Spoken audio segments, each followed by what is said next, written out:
শুরু করছি। হতে পারে আমি গরিব, হতে পারে আমি হতভাগা এক ছোড়া, তাই বলে কি আমি মানুষ না?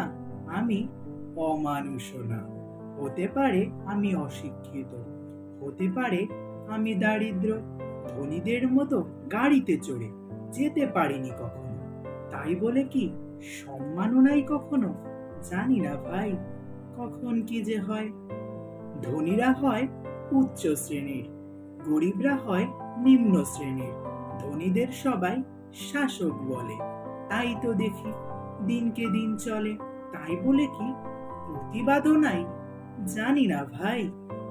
গরিবদের যারা লুণ্ঠন করে তারা সবাই তো দিব্যি রহে, তাহলে কি মরবে এই গরিবের দলে?